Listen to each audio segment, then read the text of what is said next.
Hi friends, நம்ம இந்த வீடியோவில் சின்ன பாவம் எது பெரிய பாவம் எது அப்படின்ற தலைப்புக்கு கீழே ஒரு அழகான ஸ்டோரி பற்றி தாங்க பார்க்க போகிறோம்.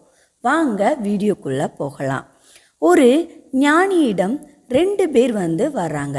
அதில் ஒருவன் ரொம்ப வருத்தத்தோட ஞானிக்கிட்ட கேட்டான், நான் ஒரு பெரிய பாவம் செஞ்சிட்டேன், என் மனசை அதை நினச்சி தினமும் துடிச்சிட்டே இருக்குது, நான் செய்த பாவத்துக்கு மீட்சி ஏதாவது எனக்கு உண்டா அப்படின்னு கேட்குறான். அடுத்தவன் ஞானிகிட்ட சொன்னான், நான் இவரளவுக்கு பெரிய பாவம் எதுவுமே செய்யலை, சின்ன சின்ன பொய்கள், சின்ன சின்ன ஏமாத்து வேலைகள் இப்படி நிறைய செஞ்சுருக்கேன், தண்டிக்கும் அளவுக்கு அதெல்லாம் பெரிய பாவங்களா என்ன அப்படின்னு 2ஆம் அவன் கேட்குறான். ஞானி சிரிக்கிறாரு. முதல் ஆளிடம், நீ போய் பெரிய பாறை ஒன்றை தூக்கிட்டு வா அப்படின்னு சொல்கிறாரு. 2ஆம் அவனிடமும், நீ போய் இந்த கோணி நிறைய சின்ன சின்ன கல்லெல்லாம் பொறுக்கிட்டு வா அப்படின்னு இருவரும் அனுப்பி வைக்காங்க. ஸோ 2 பேரும் அதே மாதிரியே அவர் என்ன வேலை சொன்னாரோ அதையும் செய்கிறாங்க. முதல்வன் ஒரு பெரிய பாறையை தூக்கிட்டு வாரான். 2ஆம் அவனும் கோணி நிறைய கற்களெல்லாம் சேமிச்சிட்டு வாரான்.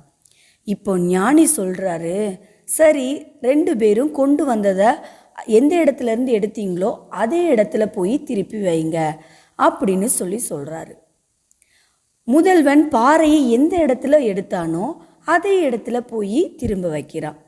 2ஆம் அவன் ரொம்ப தயக்கத்தோட, இவ்வளோ கற்களை நான் இருந்து எப்படி சரி செய்வேன், எந்த இடத்துல கொண்டு வைக்க முடியும் அப்படின்னு ஞானிக்கிட்ட கேட்கான். அதற்கு ஞானி சொன்னார், முடியாதல்லவா, அவன் பெரிய தவறு செய்தான், அதற்காக வருந்தி அழுது மன்னிப்பு கேட்டு அவன் மாற்று பரிகாரம் செய்து அவன் மீட்சி அடையலாம்.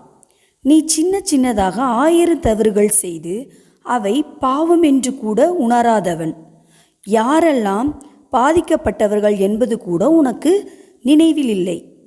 அவனுக்கு மீட்சி சுலபம், உனக்கு தான் மீட்சி என்பது மிகவும் கடினம். சிறு துளிகள் பெரும் வெள்ளம், நீ சின்ன சின்னதாக நிறைய தப்பு செஞ்சிருக்க, அது பெரிய வெள்ளம் மாதிரி, அவ்வளோ சீக்கிரத்தில் நீ அதுலேருந்து வெளியே வர முடியாது அப்படின்னு ஞானி சொல்லிட்டாரு. தேங்க்யூ.